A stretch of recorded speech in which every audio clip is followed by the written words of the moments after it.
Okay, egaa hordoftoota keenyaa jechi ishee lammaffaa jecha first kan jedhu kana waliin deemtu last kan jettudha. Egaa first kan jedhu kana kan jalqabaa yookaan kan duraa jennee yeroo hima keessatti fayyadamnudha. Last kan jettu kana immoo kan dhumaa, jalqabaa fi dhuma. Isheen kun jalqabadha. Wanta tokko yeroo jalqabnu first jenna. Wanta tokko yeroo xumura yookaan kan dhumaa jechuu barbaannu. Dhuma yeroo jechuu barbaannu last jenna. Mee fakkeenyaa fudhannu. This is our last meeting. Meeting jechuun meet jechuun wal quunnamuu akka jechuuti. Meet jechuun yeroo ing yookaan ing ishee kanatti daballu ing yeroo itti daballu immoo meeting taati. Meet kan jettu kun wal quunnamuudha. Meeting yeroo jennu immoo walgayii nama tokko walgayii keessatti yeroo waliin mari'atan maal jedhama? Meeting jedhama. Meeting jechuun walumaa galatti namoonni yeroo wal quunnaman walgayii geggeessuuf ta'uu danda'a, haasaa geggeessuuf ta'uu ni danda'a. Meeting jenna. Garuu meet qofa yeroo jennu namni tokko fakkeenyaaf ani isa quunnameera yoo jechuu barbaanne met him jenna. Kanaaf meet jechuun quunnamuudha. Meeting yeroo jettan immoo akka walgayii namoota wal quunnamanii haasaa godhan akka jechuuti. Ishee kan akkasitiin qabadha. This is our last meeting. This kun is our jechuun kan keenya. Kutaa tokkoffaa yaadadha. Our kan keenya. Last kan dhumaa. Kuni walgayii keenya kan dhumaati yoo jechuu barbaade namni tokko this is our last meeting. Walgayii keenya kan dhumaa last kan jettu kun ammas keessatti kan dhumaa ta'uu isaa ibsiti walgayiin sun. This is our last class. Fakkeenyaaf barsiisaan tokko barnoota herreegaa isin barsiisee kilaasiin yookaan barnoonni sun dhumarra ga'ee barnoonni cufamuuf yoo ta'e kitaaba isin barsiisuuf fixee kitaaba boqonnaa dhumaarra ga'eera yoo ta'e barsiisaan keessan maal jechuu danda'a? This is our last class.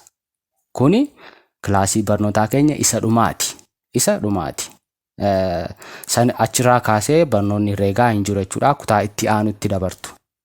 Kanaaf last kan jettu as keessatti kan dhumaa. This is our last class. Kuni kutaa barnootaa keenya isa dhumaati. Kan dhumaa akka jechuuti last jechuuni. Fakkeenyaaf barsiisaan tokko assignmentii yookaan abbaltii assignmentii isinii kennee isin guyyaan dhumaa isaa yoomi? Guyyaan nuti assignmentii itti gashunu yookaan guyyaan nuti abbaltii itti gashunu yoomi jettanii yoo gaafachuu barbaaddan guyyaan dhumaa.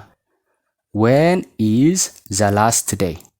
When is the last day jettanii gaafattu. The last guyyaan dhumaa yoomi akka jechuuti isheen kuni. Waanuma kamiifuu guyyaan dhumaa yoomi yoo jettanii gaafachuu barbaaddan wanta tokko irratti jechuudha. When is the last day? When jechuun yoom. Isheen kun maal jechuudha? Yoom. Is the last kan dhumaa.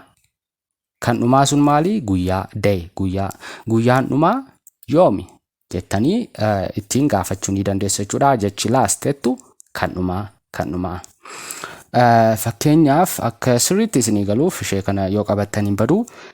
His fakkeenyaaf namni tokko yeroo rabbii isa waamu yookaan yeroo du'u last word kan jedhamu tokkotu jira.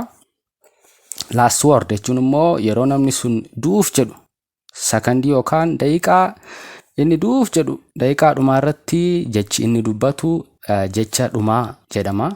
Last word jechuun jechadha. Last jechuun kan dhumaa akka jechuuti.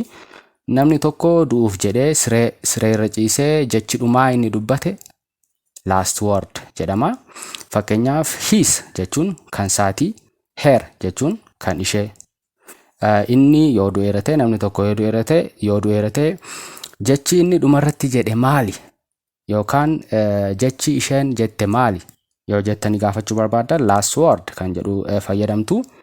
yookaan immoo yoo yeroo namni sun du'u bira yoo jiraattan, yoo isin bira jiraattan jecha inni jedhee qabattanii his last word was jechuun taatee darbe nama tokko yookaan nama qeenxeedhaaf ibsuudhaaf kan itti fayyadamnudha.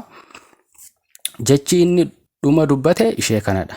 Waan inni dubbate immoo itti dabaltanii dubbatte jechuudha. Isheen jechi dhumaa isheen dubbatte kanadha jettanii asitti buustanii dubbachuu dandeessu. Her last word was jecha isheen dubbatte. Jecha dhumaa isheen dubbatte yeroo du'uuf jettu jechuudha. His last word was jecha dhumaa inni dubbate yeroo gara rabbiitti deemuuf jedhu kan dubbate jechuudha. Last jechuun walumaa galatti kan dhumaa akka jechuuti. Ishee kana akkasittiin qabadhaa. Was kan jettu immoo simple past jecha is jettuuti. Kana dura ilaalleera wantoota qeenxee ta'aniif. His jechuun amma nama tokkodha, qeenxeedha. Her jechuun nama tokkodha, qeenxeedha. Kanaaf was jennee fayyadamna jechuudha. Faayidaa lammataas ni qabdi jechi last jedhu kuni akka first isa jedhu kana faayidaa tokko qofaa hin qabdu kan isin sadarkaa kanarratti beekuu qabdanii. Isheenis maal kan jettudha? Darbe jechuuf mee fakkeenya keessatti ilaallu. Kun fakkeenya yeroo ilaallu isinii galaa sirriitti.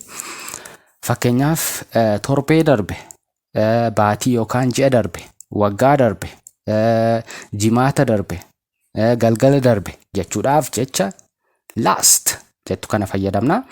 Fakkeenyaaf last week jechuun torban, torbee akka jechuuti. Week jechuun month jechuun baatii yookaan ji'a akka jechuuti.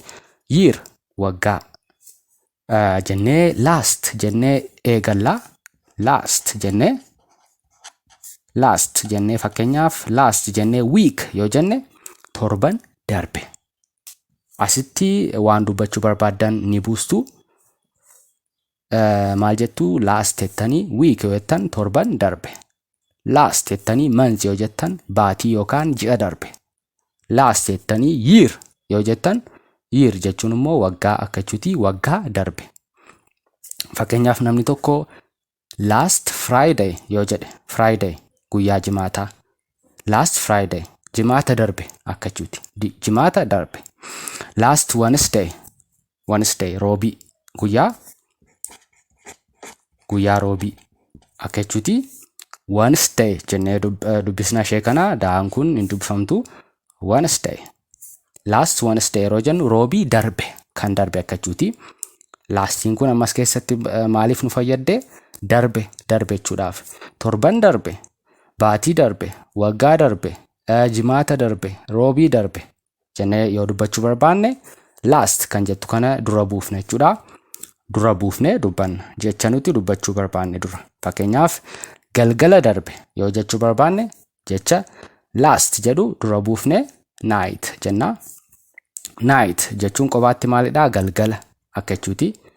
Last night jechuun qobaatti galgaladha. Last night yoo jenne immoo maal ta'a? Galgala darbe. Kaleessa galgala akka jechuuti.